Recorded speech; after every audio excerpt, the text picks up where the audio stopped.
하나님 말씀 요한복음 8장 12절입니다. 신약성경 요한복음 8장 12절 한 절 말씀만 우리 같이 합독하시겠습니다. 예수께서 또 말씀하여 이르시되 나는 세상의 빛이니 나를 따르는 자는 어둠에 다니지 아니하고 생명의 빛을 얻으리라. 아멘. 할렐루야. 이 코로나 상황이 1년하고도 7개월이 지나가는 이런 상황 속에서 아직도 시위 끝날 것 같지 않은 이 장기화로 인해서 사회 분위기가 아주 냉소적이에요. 굉장히 무겁습니다. 누가 이 대화를 해보아도 예전 같지가 않아요. 많은 이들의 심령이 참 어둡고 캄캄한 이런 상황 속에 있습니다. 그렇지만 그런 상황 속에서도 우리 믿음의 사람들은 빛 되신 주님이 함께 하시고 계시기 때문에 또 희망을 품게 되는 것입니다. 여기 따르는 자는 이 동사는 현재 능동 분사를 썼어요. 이것은 무슨 얘기냐면 전적으로 예수 그리스도를 스승으로 삼고 따르는 것을 말합니다. 그러니까 자기는 제자가 되어서 따르기 때문에 예수님의 생각, 예수님의 의식, 예수님의 목적을 전적으로 배우고 담는 것입니다. 바로 지금 예수님을 믿는 상태를 말하는 것입니다. 이 이야기는 우리가 예수님을 따른다고 했을 때에 그러면 세상의 모든 일을 다 접어두고 해야 되느냐, 그런 질문이 나올 수가 있어요. 그런데 지금 여기서 세상의 일 혹은 하나님의 일 이렇게 표현할 때는 주님과 관계되어 있을 때에는 다 주님의 일이 되지만 주님과 아무 관계없이 일을 하게 되면 그것이 세상의 일이 되는 것입니다. 우리가 어떤 사업을 하든 학교에 가서 공부를 하든 직장을 나가든 장사를 하든 뭘 하든지 간에 주님과 관계하여 하는 것입니다. 하나님의 영광을 나타내고 하나님의 뜻을 이루는 일을 위해서 어떤 일을 행할 때에는 그것이 하나님의 일이 되고 주님이 영광 받으신 일이 되는 거예요. 얼마 전에 TV를 보니까 어떤 분이 이런 이야기를 했어요. 개인 택시를 하는데 그 개인 택시를 하는 목적이 물론 생활을 하기 위한 것도 있지만 자기는 개인 택시를 할 때 그것보다도 가장 주안점을 둔 것이 복음 전도였다는 거예요. 그래서 만나는 사람마다 참 보통 이제 손님들이 타면 특히 코로나 시대에는 기사하고 대화하는 걸 더 꺼려하는 이런 상황이 되어 있는데 그럼에도 불구하고 이분은 어떤 이야기를 했든지 이야기를 걸어가지고 그분이 불편하지 않게 이야기를 해서 그렇게 이야기를 하면서 끝내는 복음을 전한다는 거예요. 그분이 믿을지 안 믿을지 그건 자기는 모르는 거예요. 자기는 모르는데 어쨌든 자기는 복음을 전하는 것이 첫 번째 목적이고 두 번째가 자기 생활을 유지하는 것이다. 이런 이야기를 해요. 그런데 하나님께서 이렇게 어려운 상황 속에서도 복을 주셔서 참 힘들지 않은 삶을 살고 있다. 그런 고백을 하는 것을 들어본 일이 있습니다. 그렇습니다. 우리가 무슨 일을 하든지 주님과 관계하여 일을 하게 될 때는 주님의 일이 되는 거예요. 주님이 그 일 가운데 또 함께 해주시는 겁니다.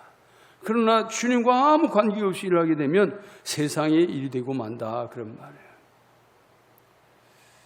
그리고 이제 어두움에 다니지 아니하고, 그런데 어두움의 말은 부정화가 떴어요. 어둠을 강조를 합니다. 예수님의 뒤를 따르는 자는 흑암 속에 방황하지 않는 거예요. 그런데 예수님의 뒤를 따르지 않으면 캄캄한 어두움 속에 갇혀 지낸다. 이런 이야기를 지금 오늘 본문에서 하고 계시는 것입니다. 그런데 이 어두움은 정관사를 딱 붙였어요. 그러니까 이게 무슨 얘기냐면 딱 지정을 하는 겁니다. 어떤 어둠일까요? 죄와 불신앙의 어둠을 얘기하는 겁니다. 예수님의 제자가 되어 그분을 따르는 사람은 불신앙의 어둠 속에서 방황하지 않습니다.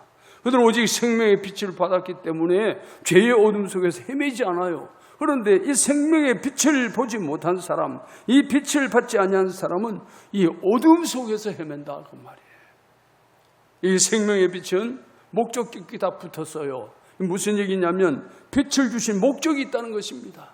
왜 빛을 주셨느냐? 그 목적, 어둠을 몰아내고 불신앙과 죄를 몰아내기 위해서 이 빛을 주셨다는 겁니다. 생명의 정관사가 붙었습니다. 이 생명은 주님이 주신 영원한 생명입니다.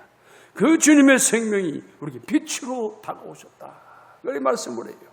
믿는 자들에게는 생명의 빛이 주어집니다. 빛은 어둠을 정복합니다. 빛은 우리를 천국으로 인도합니다. 생명의 빛은 인생 여정에 희망을 주는 것입니다. 그래서 오늘은 본문을 의지해서 세상의 빛으로 오신 예수님이라는 자에서 말씀의 은혜를 나누려고 합니다. 예수님께서 자신을 가리켜서 세상의 빛이라고 선언을 하세요. 이 말씀하신 날이 초막절 명절이 끝나는 마지막 8일째 되는 안식일입니다. 안식일부터 시작해서 다음 안식일에 끝이 나는 거예요. 근데 이스라엘 사람들은 초막절이 되면 초막을 지어요. 그리고 그 안에서 일주일을 지냅니다. 이 초막절은 40년 광야 생활을 하면서 그들이 초막을 짓고 살았어요.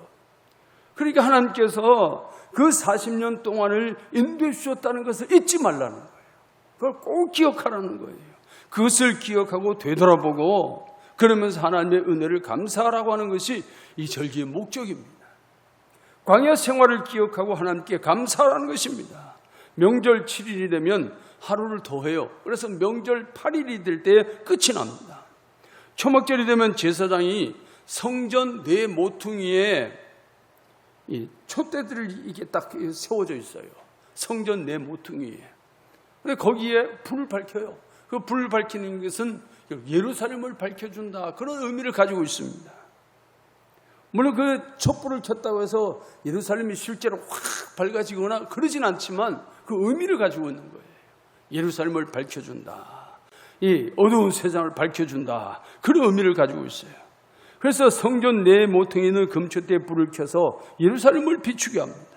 초막절 명절의 유대 전역과 각 지방으로 흩어져 있는 디아스포라, 이 디아스포라는 흩어져 있는 유대인들, 각 지방으로 막 여기 뭐 이방 지역으로 막 흩어져 있는 디아스포라, 이 디아스포라 유대인들에게까지 약 200~300만 명 되는데 그들에게까지 예루살렘에 운집해 있어요. 그러니까 이 초막절이 되면 다 예루살렘에 모이는 거예요. 물론 이제 여자들과 어린아이들, 노인들은 다 빼고 20세 이상의 젊은 중년 남성들, 그런 이들만 이제 다 모입니다. 그렇게 모이는데 200~300만 명 돼요. 안식일 시작해서 다음 안식일까지 초막절을 지키죠.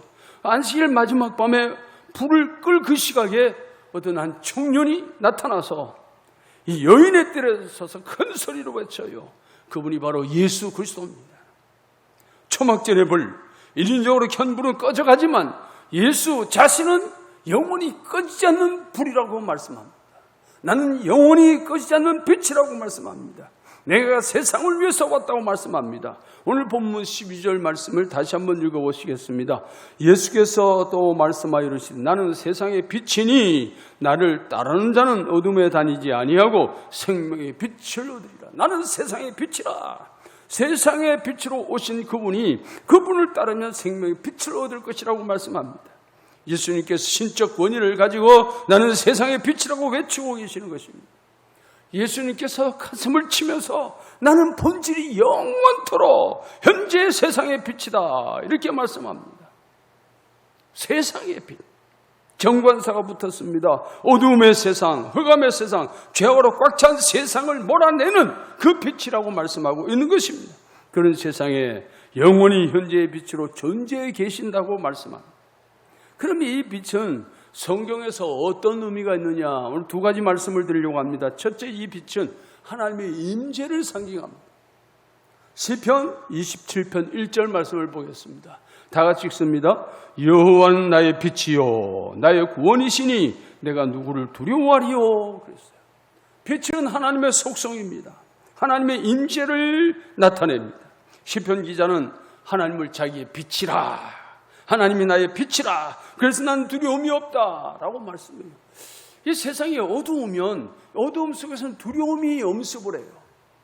세상이 불안하고 그러면 자꾸 두려움이 와요. 자, 우리가 길을 나가도 그래요. 우리가 마스크를 쓰고 그렇게 나가지만 나한테는 뭐 별일 없을 거다라고 위안을 삼아서 다니긴 하지만 그건 늘 조심스러운 이유는 온통 세상이 전염병으로 만연해 있다. 그러니까 해외로도 함부로 못 나가고 나간다고 해도 왔다 갔다 하면서 하는 과정에서 또 격리도 해야 되고 복잡한 이런 과정을 거쳐요. 또 그래도 방역이 잘 되는 나라는 서로 백신을 맞고 백신 2차를 맞고 증명서가 있으면 또 뭐 출입 허용도 되는데 이렇게 뭐 필리핀이라든지 캄보디아라든지 좀 이제 경제적으로 떨어진 방역이 잘 안 되는 그런 곳에서는 아예 출입이 안 돼요. 그러니까 서로 다 불안한 거예요. 불안해. 휴가철을 맞이해서 제주도에서 방역 4단계로 끌어올렸어요. 왜냐하면 육지에서 막 사람들이 들어오면 또 전염병을 몰고 들어올 것 같으니까 아예 방역 4단계를 딱 끌어올린 거예요. 이게 무엇을 얘기합니까? 불안하다고 말이에요. 불안해. 편안하지를 않은 거예요. 그런데 하나님이 나의 빛이 되셔서 하나님이 나와 함께 하시면 나는 두려움이 없다라고 얘기해요. 이 영적인 상황을 얘기하고 있는 것입니다. 내가 누구를 두려워하리요? 이 미완료 현재형이에요. 이게 무슨 얘기냐면 영원히 두려워할 것이 없다 그 말이에요. 지금만 아니고 앞으로도 하나님이 나의 빛이 되시기 때문에 난 앞으로도 두려워하지 않을 것이다. 이렇게 말씀. 죄악이 아무리 엄습을 해도 하나님이 빛으로 나와 함께 하시기 때문에 그분이 죄악을 몰아내 주실 것이니 나는 그 죄악을 보고 두려워하지 않겠다라고 말씀하는 것입니다. 그래서 시편 기자는 고백합니다. 하나님 나의 구원이시고 나의 안전이시다. 그렇게 고백을 해요. 분명한 것은 빛은 어둠을 몰아내고 정복한다는 사실입니다. 빛이 있으면 어둠은 물러가게 돼 있어요. 어둠을 정복하게 돼 있어요. 그렇기 때문에 오늘 시편 기자는 여호와는 나의 빛이요 나의 구원이시니 내가 누구를 두려워하리요. 또 우리 요한복음 1장 5절을 봅니다. 요한복음 1장 5절 다 같이 읽습니다. 우리가 그에게서 듣고 그에게 전하는 소식은 이것이니 곧 하나님은 빛이시라. 역시 신약에서도 하나님 빛이시라. 그러니까 이 빛은 하나님의 본질이에요.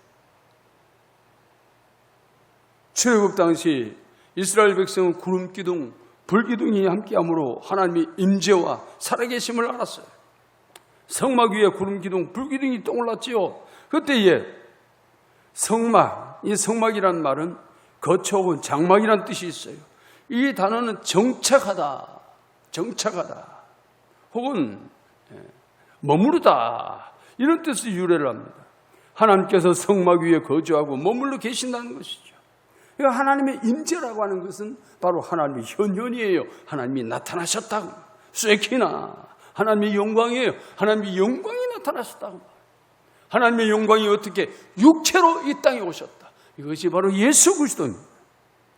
요한복음 1장 14절을 봅니다. 요한복음 1장 14절 다 같이 읽습니다. 말씀이 육신이 되어 우리 가운데 거하심에, 여기 거하심에 장막을 치고 아예 거주하신다는 뜻이에요. 다시 말해서 우리 예수님이 육신으로 오셔서 우리 가운데 거하셨다는 말은 우리 가운데 아주 장막을 치고 거주하신다. 우리를 집으로 삼으시는 거예요. 그래서 예수님께서 성육신으로 사람의 육체를 입고 우리 가운데 머물러 계신다는 것입니다. 초막절에 성전에 불을 켜는 것은 광야 40년을 되돌아보면서 하나님께서 함께 하셨음을 기억하는 것이죠. 하나님께서 빛이 되어 그리스도로 우리와 함께 계심으로 어둠이 물러가는 거예요. 여기 희망이 있고 소망이 일어나는 것입니다.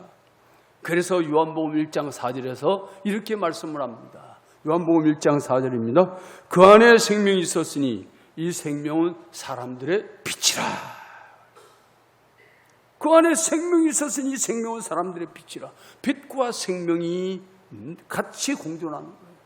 빛이 생명이고 생명이 빛이라는 거예요. 그래서 우리 예수님이 말씀한 나는 너희의 생명이다.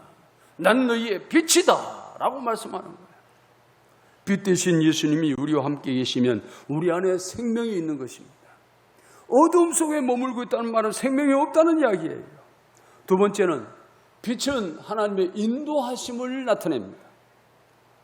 이스라엘 백성들이 40년 광야 생활할 때에 가도 끝이 없어요. 분별력도 없고 감각도 없는 사막입니다. 이 시나이 반도를 지나가는 이 시나이 사막 광야는 맨 모래벌판이에요. 유대 광야는 산악으로 이렇게 이루어져 있어요. 가도 그냥 전부 다 산악이에요. 끝이 없는 골짜기고. 그러나 시나이 반도를 거치는 이 시나이 반도 안에 있는 사막지대는 전부 다 사막이야. 다 사막이야. 보이는 것이 사막이에요. 그래 끝이 없어요. 분별력이 없어요. 감각이 없어요. 자기도 모르는 사이에 길을 잃고 방황하게 돼요. 사막지대니까 길을 알 수가 없는 거예요. 뭔가 인도하는 별이 있든지 뭔가 인도를 안 해주면 길을 잃어버리는 거예요. 자주 다니는 사람은 이제는 익숙해지겠지만 그렇지 않은 사람은 방향 감각을 잃어버리는 거예요. 태양을 떠있는 그 시각과 태양 떠있는 그 위치를 보면서 지금은 동쪽이다 남쪽이다 서쪽이다 이렇게 분별을 하겠죠. 그런데 날이 컴컴해져서 태양도 안 보이고 밤은 어두워지는데 빛도 안 보이고 별빛도 안 보이고 아무것도 안 보이면 방향 감각을 잃어버린단 말이에요. 우리 예수님이 빛이 되어주시고 우리 예수님이 태양이 되어주시고 예수님께서 별빛이 되어주시면 예수님 바라보고 가면 되는데 우리의 사는 삶에 이런 빛이 없으면 우리는 방향 감각을 잃어버린다 그 말이에요. 그러니까 빛이라고 하는 것은 하나님이 인도하신다고 하는 선언이 내가 세상의 빛이다 그 말은 하나님이 이 세상에 오셔서 너희를 인도하신다 그런 의미예요. 인생 자체는 사막길의 여정입니다. 가도 끝이 없는 외로운 길이고 나그네 길이에요. 바로 그 길에서 하나님의 인도하심은 절대적이죠. 출애굽한 이스라엘 백성들은 어디로 가야 할 길을 알지를 못합니다. 사막에서 헤맵니다. 그때 하나님께서 구름 기둥으로 밤에는 불 기둥으로 인도를 해주셨어요. 그렇게 인도해 주시지 아니하셨으면 어디로 가야 될지를 모르는 거예요. 요한복음 12장 36절 말씀을 봅니다. 요한복음 12장 36절 다 같이 읽겠습니다. 너희에게 아직 빛이 있을 동안에 빛을 믿으라. 그리하면 빛의 아들이 되리라. 예수께서 이 말씀을 하시고 그들을 떠나가서 숨으시니라. 빛을 믿으라. 현재 명령이에요. 그러니까 빛 대신 예수님을 믿는데 바로 지금 믿고 의지하고 따르라고 말해요. 바로 지금, 내일이 아니라는 것입니다. 어제 믿었다고 오늘 안 믿어도 되는 것도 아니고 오늘 안 믿고 내일 믿어야지 그것도 안 되고 바로 지금 믿고 따르라 그 말씀을 하고 있는 것입니다. 신뢰하라는 것입니다. 왜일까요? 예수님이 세상의 빛이기 때문에 세상의 생명이기 때문에 흑암에 있는 인류의 빛으로 오셨기 때문에 그 빛을 믿고 따르라고 말씀하고 있는 것입니다. 이 본문 말씀을 좀 직역을 해보려고 합니다. 이해가 좀 쉬울 것 같아요. 나는 흑암에 있는 백성에게 비치는 생명의 빛이니라. 나를 따르는 자는 어둠에 있지 않고 생명의 빛을 얻을 것이다. 이런 의미가 있어요. 질서법 미래 시제입니다. 믿고 따르는 자는 반드시 생명의 빛을 소유하게 되어 있다는 거예요. 그 빛이 가나안 천국으로 들어서게 한다고 말씀하고 있는 것입니다. 우리는 죄악 가운데 헤매던 인생들이었습니다. 지금도 여전히 우리가 사는 세상은 잠시 한순간 앞을 내다볼 수가 없어요. 오직 예수 그리스도만이 거룩한 말씀으로 우리 인생길을 인도해 주시는 빛이 되어 주시는 것입니다.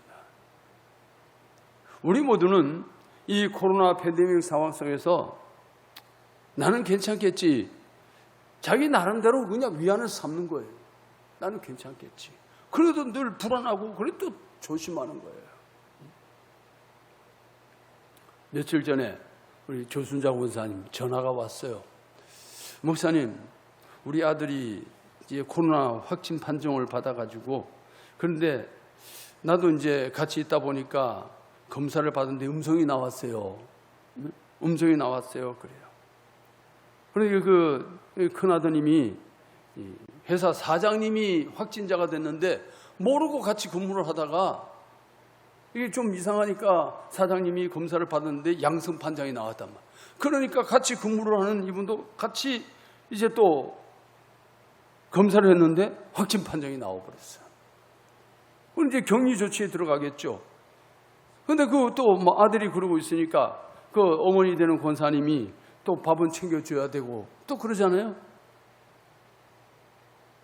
그래서 좀 어떤 생각이 있는 분들은 방이 2개 같으면 앞에 밥상 받아가지고 앞에다 갖다 놓으면 본인이 싹 갖고 들어와서 먹고 치우고 이렇게 돼야 되는데 뭐 그게 안 된 것 같아요. 한 며칠 있으니까 권사님도 콧물이 나고 뭐 아무래도 이상하다 싶어서 다시 검사를 받았더니 양성 판정이 나와버렸어요. 그래가지고 병원에 입원을 하고 계세요. 뭐 치료센터도 아니고 이제 우리 어머니가 여러 가지 지병이 있고 그러니까 병원으로 가야지 치료센터는 안 된다. 그래서 병원으로 갔는데 뭐 우리 면회도 안 돼요. 면회도 안 되고 뭘 하나 갖다 주려고 해도 뭐 택배로 해서 갖다 주면은 그게 또 전달이 되고 이제 그러는 것 같아요. 그래서 저도 치료센터에서 보니까 사람 아무도 볼 수가 없어요. 만날 수가 없어요. 그게 그 글자 그대로 그냥 격리예요. 창살 없는 감옥이에요, 그냥. 그래 밥 앞에 갖다 놓으면 문 열고 싹 갖고 들어와서 먹고 딱 내밀어 대면 그 사람들이 가져가고 볼 수가 없어요. 뭐 병원도 마찬가지야. 그러니까 의사도 대면이 안 돼.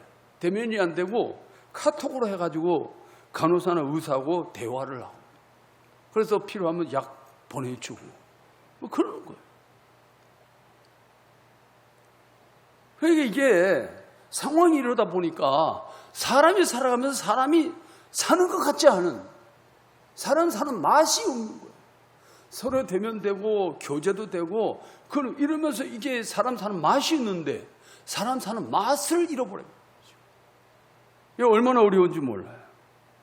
그러니까 우리가 지금 또 이제 10월달 되면 노회를 해야 되는데 노회도 그래요. 노회를 하는데 노회도 거의가 그냥 인터넷으로 해가지고 의결할 상황이 있으면 미리 다 올리고 보고서도 미리 다 올리고 그래가지고서는 그냥 딱 그냥 오전에 다 끝이 내요. 원래 하루 종일 가는 건데 오전에 다 끝을 내요.